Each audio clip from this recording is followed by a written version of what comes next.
say is that it's not easy for members of the City Council to show up at any protest where the underlying idea is to increase safety, right? Because then this puts us in this very, very funny position of somehow being against safety. But I'll at least speak first, and I'm only speaking for myself here. We've only got 2/5 of the council here, so we can't go too far. But I would observe that you know, PG&E, or excuse me, UP, Union Pacific, you know, has put us in a very, very difficult position because Union Pacific has not supported an at-grade crossing here at the station. That's the obvious thing to be done, and they haven't done it. And now they're turning around and saying, we won't agree to an at-grade crossing that would be cheap and safe for the residents of Olive Drive, but instead we want to put a 3,800-foot fence all the way across, and by gosh, the City of Davis, you can figure out how to spend millions of your tight dollars to solve a problem that we've just pushed over on you when we haven't been willing to solve it in a cheap and easy and an obvious way. So I think we've got to think about the rational solutions here.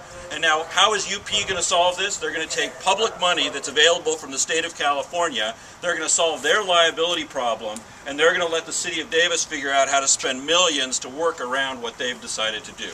So I do think that we have a problem here. The problem is that school kids on the south side of Olive Drive and residents on the south side of Olive Drive need a way to cross into downtown, keep our downtown viable, and be able to get to school, right?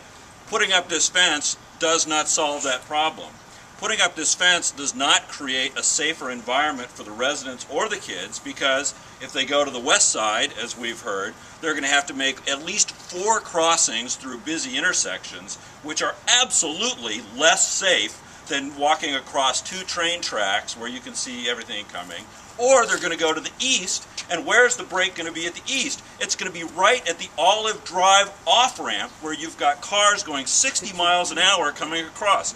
That is less safe. So anybody who says that this is going to create a safer situation for Davis is dead wrong. It's going to create less safety for the residents of Olive Drive. That's a solution in search of a problem, and the problem here is not going to get solved. The other thing is we want to keep our downtown viable. We've got 500 to 1,000 residents on Olive Drive. We want those people making our downtown vibrant, and this fence isn't going to move us in the right direction at all. Now, what I find ironic is that Union Pacific, a couple years ago, they built these nice concrete crossings at a couple places across the tracks right at the station to make it safer for people to do what they are doing, which is cross the tracks. Then some lawyer got to them and said, oh, you know what, if you're building these crossings across here, it's almost like maybe you're saying it's okay. So they went out and they ripped up the concrete that they had put in to make it safer. So they are making it less safe for people to cross, and now they're coming out and saying, now what we need to do is really figure out a way to make this safe. And, you know, that's not an acceptable solution. Last night we had a fantastic dinner in town for Helen Thompson. We celebrated Helen's years and years of service to this Davis community. And one of the things that I came away with is that in Davis, the school district works with the city council works with the county and the school district and the city work with the university, and we have a great network of really, really smart people that can bring their talents to bear on problems. Here in Davis, for this solution, none of that's happening. We've got 2 out-of-town entities in Union Pacific and the Capitol Corridor JPA that are saying, we think we've got a solution for your community, and this is what we're going to do, and that's how it's going to be. But they're pushing a problem onto us. They're pushing a safety problem onto us, and they're pushing a budget problem onto us. So I would encourage all of you to keep doing what you're doing, keep thinking hard, keep thinking about what's really going to make this safer, keep thinking about what's really going to make downtown more viable, and I'm going to look for solutions at the city council level. I'm the alternate on the CCJPA board, and I look forward to getting down to their next meeting, and we'll keep pushing this. But thank you to everybody who's here today, and thank you especially to my colleague Rochelle Swanson for being brave enough to try and cut through this safety talk and think about a solution that's really going to be safer for Davis. So, Rochelle? Yeah, I do. I want to echo that.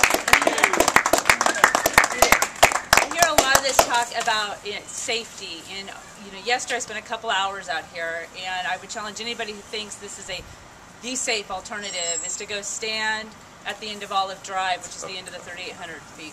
and stand there and watch the cars come on. As adults, standing there counting the time it takes to be at that crosswalk and the car being at you is 5 to 6 seconds.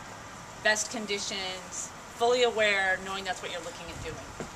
The other side, depending, I've heard two versions of whether or not the fence ends right at Richards or down at the Arboretum. Same problem as far as what are the alternatives. And so Joe and I are very, very sensitive to the safety side of it.